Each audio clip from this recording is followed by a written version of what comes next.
Olá, meu querido aluno, seja muito bem-vindo à nossa aula de Direito Administrativo. Nós estamos efetuando o estudo dos atos administrativos, mais especificamente sobre as espécies de atos administrativos. Nós já sabemos que nós temos 5 espécies de atos administrativos, segundo a classificação elaborada por Eli Lopes Meirelles.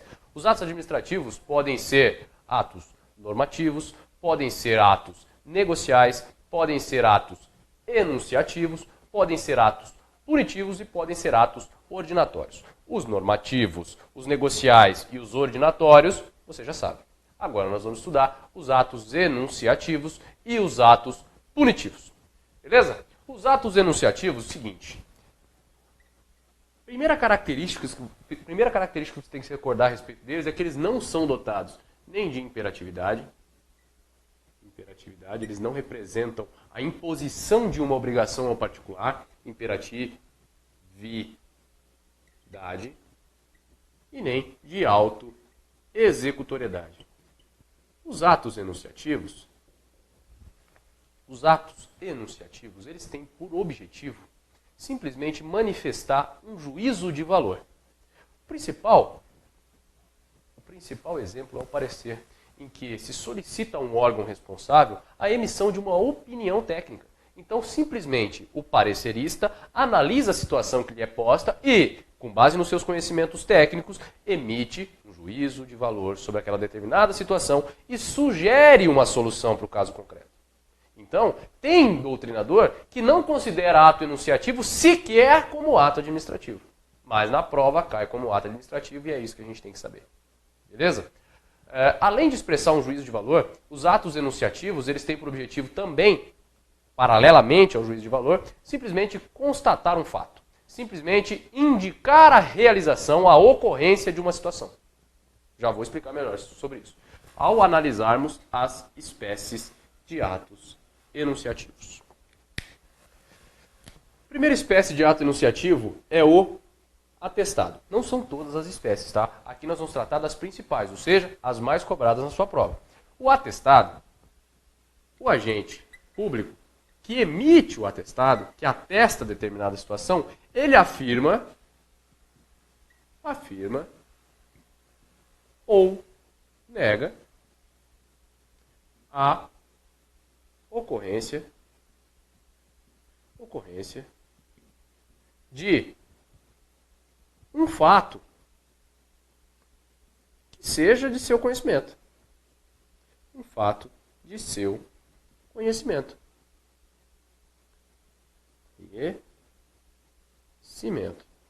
Exemplos. Antes de eu falar do exemplo, o que é importante que você saiba sobre o atestado, exatamente para que a gente possa distinguir em relação à certidão? Que esse fato de conhecimento do agente não está em registro público. Exemplos. Atestado de vacina.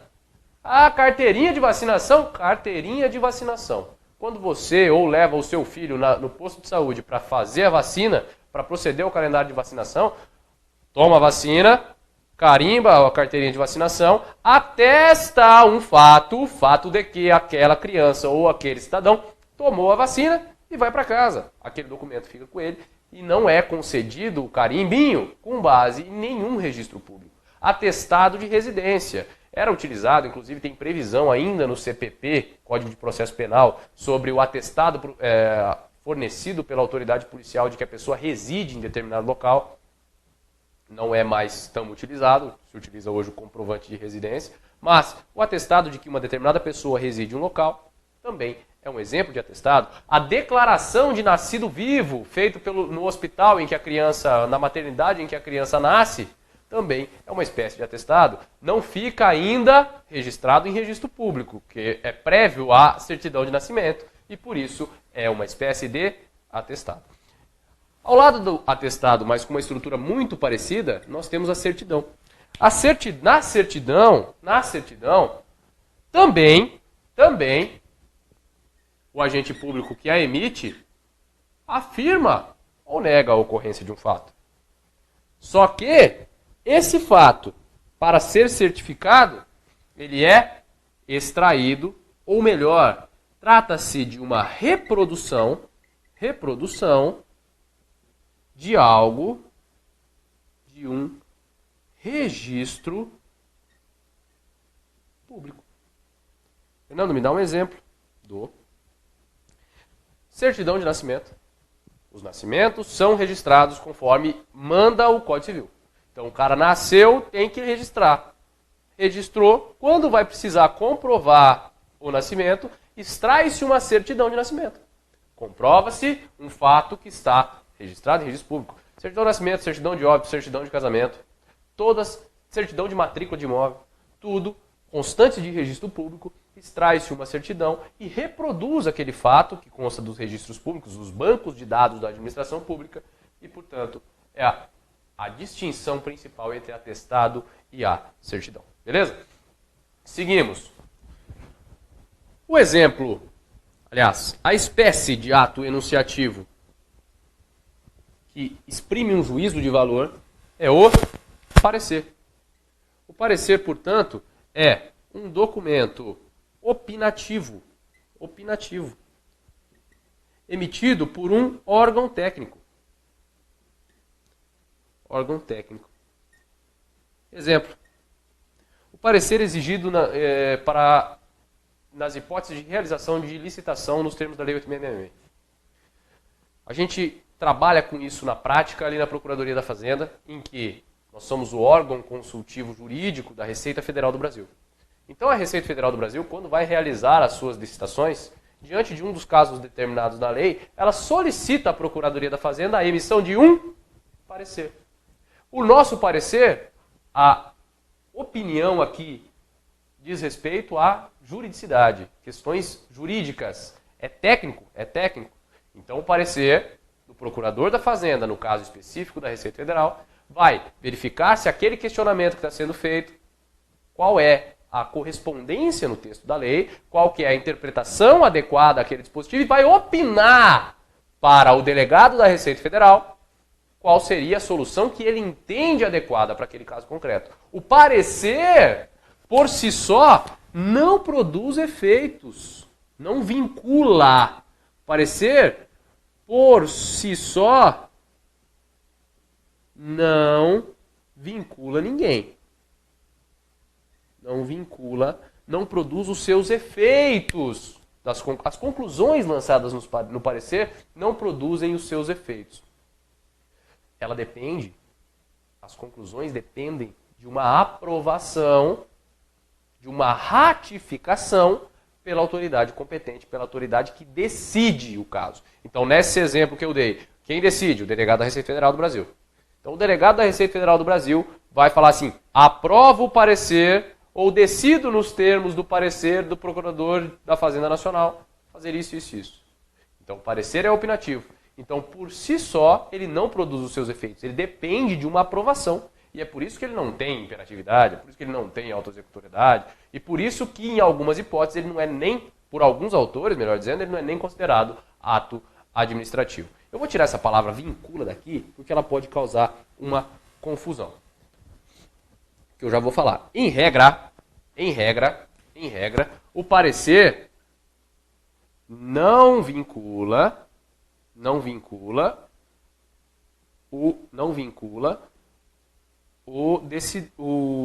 autoridade competente para decidir. Não vincula a decisão. Fica melhor. Não vincula a decisão. Como assim? Opa, se o procurador da Fazenda, no exemplo, entendeu que o edital não atendia os ditames legais, estava contrário à forma correta, o delegado da Receita Federal não é obrigado, em regra, a acolher o parecer da Procuradoria da Fazenda Nacional. Ele pode decidir contrário. É claro que nessa hipótese ele tem que fundamentar por que não está acolhendo o parecer. Mas o parecer não vincula a autoridade que decide, salvo nas chamadas hipóteses de parecer vinculante, em que a natureza do parecer se transmuda de ato enunciativo para um ato decisório. Porque o próprio parecer, como ele é obrigatoriamente acatado, é que vai decidir o caso concreto. No caso do parecer que não vincula, que é a regra, o Supremo já decidiu que a autoridade do parecerista não se sujeita à responsabilidade por dar um parecer que seja equivocado, que não seja a melhor solução, que não seja a solução mais adequada. Então, o parecer dado em que não se dá a solução mais correta, não causa responsabilidade funcional ao seu parecerista. Por quê? Porque ele pode ou não ser acolhido na decisão. É claro que, se ele estiver de boa fé, se o cara der um parecer contrário de má fé, dolosamente, aí sim vai ser plenamente justificável a sua responsabilização funcional pelaquela determinada situação. Agora, no caso do parecer vinculante, o entendimento da doutrina é pela responsabilização do parecerista. Porque, nessa hipótese, o parecerista atua como o próprio agente decisor. Beleza? Então, é isso, né? Atos enunciativos, atestado, certidão e parecer. Agora vamos ver os atos punitivos. Os atos punitivos é a última espécie de atos administrativos que nós vamos ver. E os atos punitivos, eles têm como objeto a imposição de sanções. Sanções. Sanção é punição, vem do próprio nome de atos punitivos. Então, a administração pública, ela pode aplicar sanções, ela pode realizar punições, ela pode. Ela pode realizar punições tanto em relação aos agentes a ela vinculados, os agentes públicos, como em relação aos particulares. E é por isso que eu coloquei essa listinha aqui do lado para você, porque nós temos como fundamento do ato positivo, ou do ato punitivo, o poder disciplinar. O poder disciplinar é aquele poder que permite, atribui a prerrogativa à administração pública para punir seus próprios agentes. E punir também o particular que possua vínculo jurídico com a administração pública. Então, o poder disciplinar permite dar prerrogativa para a administração pública punir seus agentes públicos ou também punir os particulares que tenham vínculo jurídico com a administração pública, como os concessionários e permissionários de serviço público. E também os atos punitivos têm por fundamento o poder de polícia. O poder de polícia é a atividade por meio da qual a administração pública restringe e condiciona bens, atividades e direitos dos particulares. Esses particulares dessa relação de polícia não possuem vinculação jurídica com a administração pública. São particulares alheios, administrados. Certo? Então, o poder disciplinar, punição dos agentes e particulares com vínculo jurídico. E o poder de polícia, punição apenas dos particulares. Exercício do poder de polícia, aplicação de multa. Disso, a gente pode concluir que os atos punitivos podem ser internos e podem ser externos. Serão internos quando forem aplicadas as sanções aos agentes integrantes da própria administração pública. Beleza? Então vai decorrer sempre do poder disciplinar. E serão externos quando atingir particulares, que pode decorrer tanto do disciplinar como do poder de polícia. Se o particular tiver vínculo jurídico com a administração, será decorrente do poder disciplinar.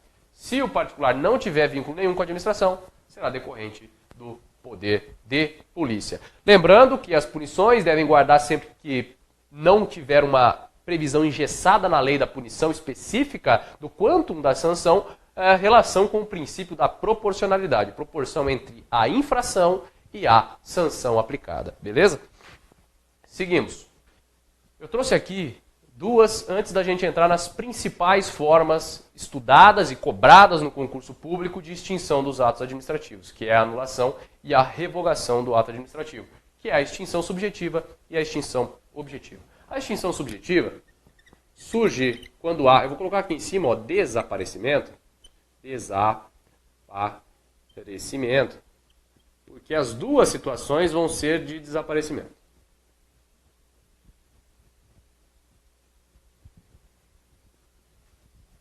Então nós teremos o desaparecimento do sujeito na extinção subjetiva. Aqui desaparece o sujeito, mas não é o sujeito que praticou o ato. Esse sujeito vai ser o sujeito beneficiário, que é o particular, beneficiário do ato. Beneficiário do ato. Então imagine você, que numa permissão para o uso de um bem público, que a permissão, em regra, é personalíssima, ela não pode ser transmitida. Nem por herança, nem por cessão, nem por nada. É concedida para determinado fulano, é só aquele fulano que vai poder exercer aquela permissão. Vai poder usufruir do que a permissão lhe permite. Nessa hipótese, se esse cidadão morrer, nós teremos o desaparecimento do beneficiário e, portanto, a extinção do ato de permissão, no exemplo. Ou, caso isso seja relativo a uma pessoa jurídica, se essa pessoa jurídica for extinta, também teremos uma extinção subjetiva mediante o desaparecimento do sujeito beneficiário do ato. Tranquilo? Em relação à extinção objetiva, o que desaparece é o objeto do ato. Objeto do ato. Então, vamos imaginar que o objeto do ato, ato de destruição de alimento impróprio para o consumo apreendido por questões de fiscalização, poder de polícia. Exercido o poder de polícia em determinado estabelecimento comercial, foi verificado que estava sendo comercializado alimentos impróprios para o consumo. A administração pública fez a apreensão e ia realizar a destruição desses alimentos. Acontece que no galpão em que estavam armazenados esses alimentos, caiu um raio e pegou fogo. Queimou tudo antes. O ato que determina o desaparecimento será extinto. O ato que determina a destruição dos alimentos, será extinto por conta do desaparecimento do seu objeto. Qual é o objeto? Alimentos impróprios para o consumo. Nós vamos destruir o alimento não existe mais, o ato está extinto, trata-se de uma extinção objetiva. A coisa sobre a qual o ato produziria os seus efeitos se exauriu, sumiu, desapareceu. Beleza? Vamos então. Agora nós vamos ver as hipóteses de retirada do ato do mundo jurídico. Aqui nós tivemos sumindo o sujeito, sumindo o ato por ter naturalmente se esgotado e sumindo o objeto do ato.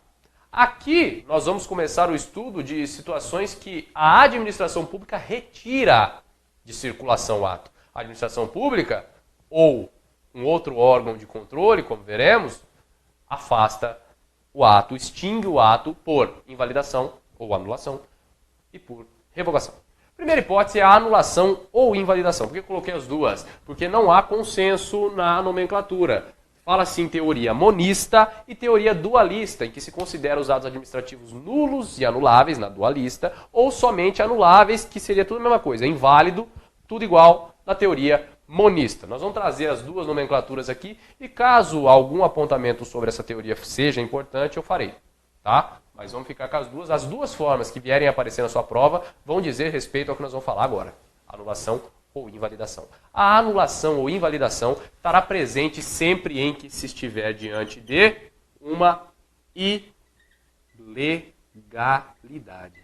Ilegalidade. Como assim? O ato praticado sofre de um vício de ilegalidade. O ato foi praticado contrário a alguma disposição legal. Sobre o que essas disposições legais se referem? Se referem aos elementos do ato.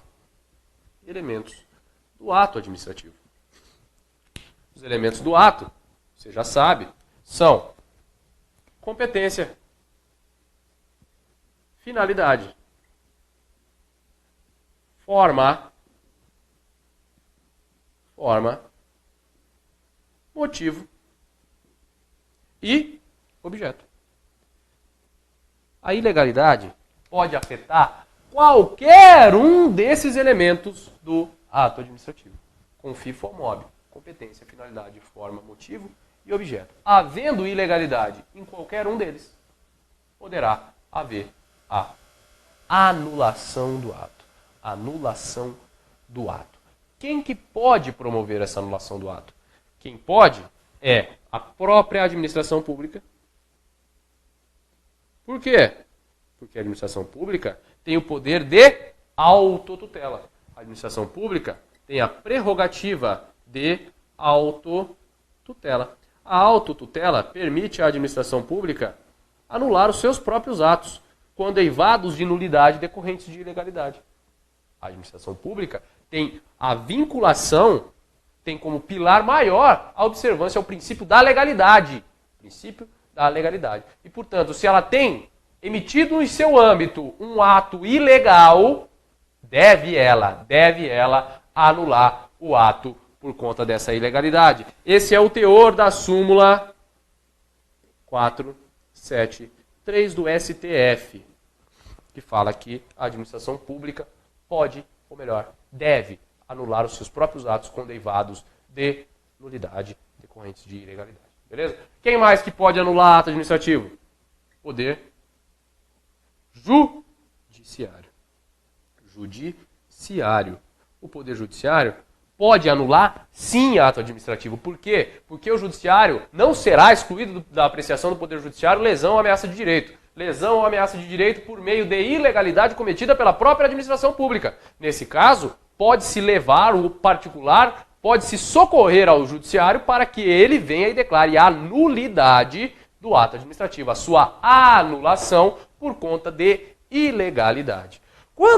Quais os atos que podem sofrer esse controle de ilegalidade? Todos os atos administrativos. Todos os atos administrativos. Porque mesmo nos atos discricionários, na competência, na finalidade, na forma, eles são vinculados. A discricionariedade atinge apenas o motivo e o objeto. Logo, se houver ilegalidade em relação à parte vinculada do ato, ou mesmo não houver razoabilidade que vem limitando a discricionariedade administrativa, mas isso é um assunto para uma discussão um pouco mais aprofundada, poderá o Judiciário anular o ato administrativo. O que não pode o Judiciário é entrar no mérito do ato. Não, é mais conveniente fazer isso, é mais oportuno fazer aquilo. Tranquilo? Entendido? Quais são os efeitos da anulação? Os efeitos da anulação diz respeito a... Eles vão produzir efeitos somente prospectivos, o ato produziu os efeitos até a anulação. Anulado o ato, as relações regidas anteriormente à anulação permanecem válidas ou não? Não permanecem válidas. Porque da nulidade não decorre direito. Da nulidade não decorre direito. Então aqui nós temos como efeito do ato, o efeito da anulação, o efeito ex tunc. Ex tunc, que é o efeito retroativo. Retroativo. A anulação, a invalidade do ato, ela é declarada. Então o ato é inválido desde o momento em que ele nasceu. Desde que ele estava lá com um vício de competência ou com um vício de objeto. Ele nasceu viciado. Quando se reconhece a anulação do ato, é um reconhecimento declaratório. E, portanto, retroage. O efeito é retroativo. É como se o ato nunca tivesse existido. Claro, ressalvados os direitos dos terceiros de boa-fé. De boa-fé que venham a eventualmente sofrer as consequências da anulação desse ato. Então, como efeito da anulação do ato administrativo, nós temos que ela terá efeitos retroativos. Voltará como se o ato nunca tivesse sido praticado. Ressalvados apenas os direitos dos terceiros de boa-fé. Beleza? Seguimos. Limites para a anulação. É estranho falar em limite para anulação diante do princípio da legalidade, diante da obrigatoriedade da administração de rever os atos ilegais, diante da impossibilidade de se manter no ordenamento jurídico um ato sabidamente inválido, um ato sabidamente ilegal. Mas temos situações de tamanha peculiaridade e excepcionalidade que permitem mitigar essa obrigatoriedade da anulação dos atos administrativos. Então nós temos como limite para a anulação, a primeira delas é a previsão de prazo. O que é interessante, porque ao se tratar de nulidades no direito civil, a nulidade no direito civil não se convalida no tempo e não é passível de convalidação. Então, mesmo com decurso de prazo para o direito civil, atos nulos, declarados nulos pelo Código Civil, não são passíveis de convalidação e não se convalescem com o decurso de tempo. Aqui é diferente. Tá? Independente da gente tratar da teoria monista ou dualista, o fato é que nós temos o prazo de prescrição ou decadência previsto em lei para a revisão de atos administrativos. Por quê? Por conta do princípio da estabilidade. Princípio da estabilidade das relações jurídicas. O cara já está sob a vigência daquele ato, sob os efeitos daquele ato há muito tempo. Agora, anulá-lo por ilegalidade causará um efeito muito mais devastador em relação ao interesse público do que manter do jeito que já está durante tantos anos. Então nós temos o princípio da estabilidade, que nada mais é do que a decorrência de um princípio da segurança jurídica. Princípio da segurança jurídica. Exemplo de prazo que impossibilita a invalidação de atos administrativos. Artigo 54, artigo 54 da Lei 9784 de 99, que estabelece que os atos dos quais decorram efeitos favoráveis aos administrados só poderão ser invalidados dentro de 5 anos a contar de sua prática. Beleza? Então nós temos aqui um limite para a invalidação dos atos administrativos, que é o prazo de 5 anos. Segundo limite, que vem sendo admitido pela jurisprudência do STJ, do STF, em alguns casos excepcionais, e pela doutrina, que é a teoria do fato consumado. A teoria do fato consumado é aplicada em situações excepcionais. Por quê? Porque a regra é ilegal, anula. Então, a teoria do fato consumado diz respeito ao quê? A situação que se constituiu por conta daquela ilegalidade já está consolidada há tanto tempo e de uma forma tão firme que mudar aquela determinada situação vai causar maiores prejuízos ao interesse público e ao administrado do que manter a ilegalidade da forma como está. Um exemplo que vem sendo reiterado na jurisprudência do STJ é o ingresso de aluno em instituição de ensino superior sem que apresente no momento adequado o seu diploma de conclusão de curso do ensino médio. Então, o cara vai para a faculdade sem apresentar o diploma do ensino médio. Já está há 3 anos lá, descobrem que ele não podia ter feito a matrícula e querem anular e mandar o cara de novo para o primeiro ano. Pode isso, Arnaldo? Diz o STJ, diz o STJ que não. Que o cara, 3 anos já na faculdade, não vai voltar, não vai anular tudo o que aconteceu dali, naquele período, por conta dessa ilegalidade. É ilegal? É, mas já temos um fato consumado. Uma situação interessantíssima, reiterada recentemente na jurisprudência do STF, é relacionada à assunção de cargo público, em concurso público, por conta de liminar, de decisão precária proferida em processo judicial. O cara vai tomar posse, para que prossiga no concurso, ele tenha que entrar com uma ação judicial, discutindo o mérito, discutindo as decisões administrativas, e passa para frente. E vai fazendo as outras fases do concurso e chega na nomeação, posse e exercício, e está trabalhando há 5 anos no cargo. Nessa hipótese, a liminar cai, o processo é julgado improcedente, e daí o cara entrou alegando que já havia sido fato consumado. Ele já estava trabalhando há tanto tempo e, por conta disso, essa ilegalidade deveria ser relevada. E o Supremo disse, não, querido. Se você estava sob a vigência de uma liminar, você sabia que era um provimento provisório, que aquilo não era definitivo, e assumiu o cargo sabendo do risco, e, portanto, nesse caso, não se aplica a teoria do fato consumado. Beleza? O devido processo legal que eu coloquei aqui é só a obrigatoriedade de administração quando for anular atos administrativos dos quais decorram efeitos favoráveis para o particular, que faça, instaurando um processo administrativo e garantindo ao particular o exercício do contraditório e da ampla defesa. Beleza? Beleza, então. Sobre anulação, era isso que era relevante dizer. Vou falar agora um pouquinho, antes da gente passar para a revogação, sobre a possibilidade de um ato ilegal vir a ser convalidado. De regra, tem que ser anulado, tem que ser invalidado, tem que ser eliminado do mundo jurídico. Agora, excepcionalmente, também como os limites são excepcionais, excepcionalmente nós temos as hipóteses de convalidação do ato. É claro que quando o vício não atingir o núcleo essencial, o conteúdo principal do ato administrativo, que o vício for uma situação que seja plenamente sanável. Então nós temos a possibilidade de convalidação. A convalidação pode se dar por meio de uma ratificação do ato, pela forma correta, ela pode se dar por meio de uma alteração do ato, ela pode se dar por meio de uma retificação desse ato. Então nós temos possibilidade de fazer com que um ato ilegal se torne legal, alterando o que foi infringente da lei na situação anterior. Beleza? Primeira hipótese importante, que é o que mais cai na prova, tá? é que a convalidação opera efeitos ex tunc. Significa que retroage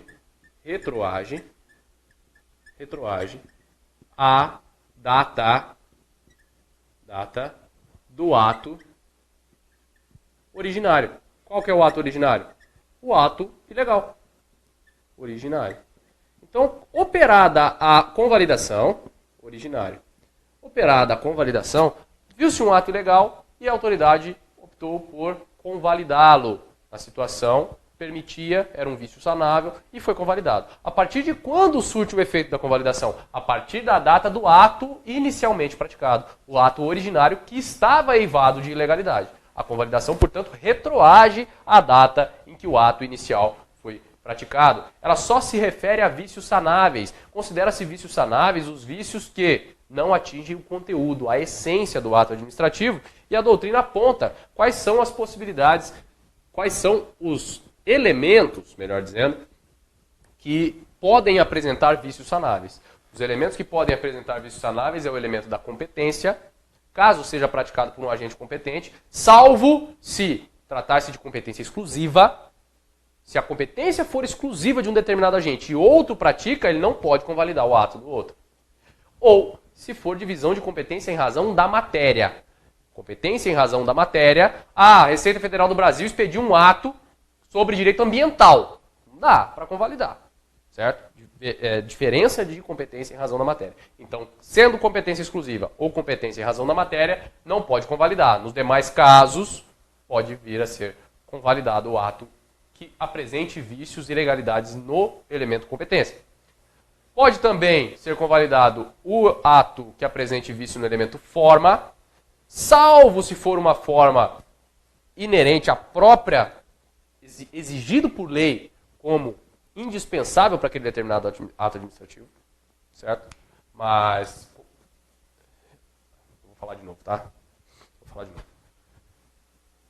O vício no elemento forma permitirá a convalidação, salvo se a forma prevista em lei for da própria essência do ato.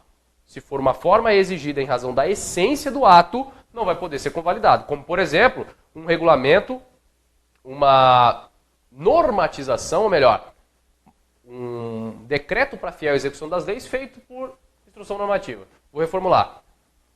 Se faz um ato normativo para fiel execução de uma lei feito por um ofício, aí não tem como, porque a própria Constituição Federal exige que isso seja feito por decreto do presidente da República. Então, essa forma violada não vai ser passível de convalidação. E o vício em relação ao objeto, que não são todos os autores que apontam, mas os que apontam permitem a convalidação no caso de objetos plúrimos. Plúrimos quer dizer vários objetos. Quando o ato tiver um objeto único, não vai ser possível a convalidação. Só será possível a convalidação caso haja vício no objeto, tratando-se de objetos múltiplos, vários, plúrimos. Beleza? Então é isso aí. A convalidação pode ser expressa ou tácita, isso foi reconhecido expressamente a nível federal, na Lei 9784 de 99, em que o artigo 54 trata da convalidação tácita, o artigo 54 trata da convalidação tácita, que fala do prazo para a administração pública anular os atos, e se não o fizer, vai ficar impossibilitado de fazê-lo, então convalida tacitamente, ou da convalidação expressa, que é tratada no artigo 55, nos termos que a gente está analisando aqui agora, beleza? Que daí exige uma manifestação da administração pública para que expressamente venha a convalidar determinado ato administrativo que estava eivado de ilegalidade. Por fim, nós temos a revogação dos atos administrativos.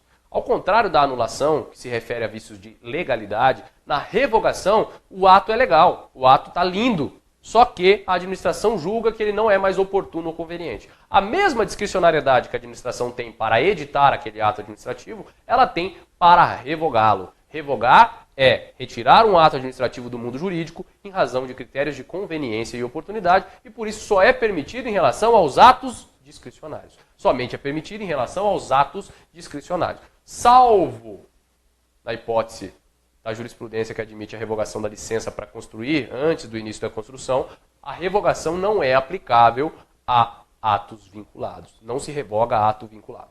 Só revoga atos discricionários.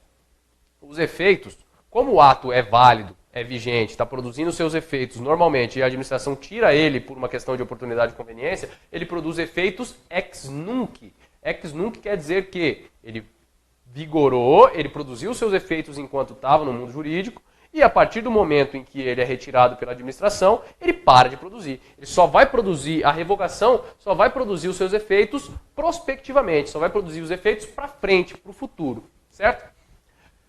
Existem situações, no entanto, essas aqui são enumeradas pela doutrina, de que não é possível revogação, certo? Não é possível revogação. Então, são vedadas, é vedada a revogação nas seguintes situações. Atos administrativos que já exauriram seus efeitos, isso aqui é questão clássica de prova, tá? Os atos administrativos que já encerraram seus efeitos, não estão produzindo mais efeitos, não podem mais ser revogados. Então, a concessão de uma licença, por exemplo, uma licença que é discricionária nos termos da Lei 812, a licença para capacitação do servidor público. O cara teve a licença deferida, ato discricionário, mediante oportunidade e conveniência da administração pública. O cara gozou da licença de 90 dias a cada 5 anos, que a lei permite, e já voltou a trabalhar. Agora vão vir revogar a licença? Não tem o menor cabimento. Então esse é um exemplo de um ato que já exauriu seus efeitos e que a administração pública, por isso, não pode mais revogá-lo. Atos vinculados, como eu disse, não podem ser revogados, somente anulados em razão de ilegalidade. Os atos que gerem direito adquirido, isso aqui como proteção conferida pelo próprio artigo 5º da Constituição Federal, e os meros atos administrativos, que alguns chamam de meros atos administrativos, outros chamam de atos enunciativos, também não podem ser revogados, porque eles de per si não produzem os seus efeitos jurídicos. A competência para revogação, ao contrário da anulação também, só é da própria administração pública. O Poder Judiciário não pode ingressar no mérito do ato administrativo e, portanto, não pode substituir o administrador em critérios de conveniência ou oportunidade. Então, somente a própria administração pode revogar o ato administrativo. Beleza? É isso aí. A gente fica por aqui. Um grande abraço para você e até a próxima.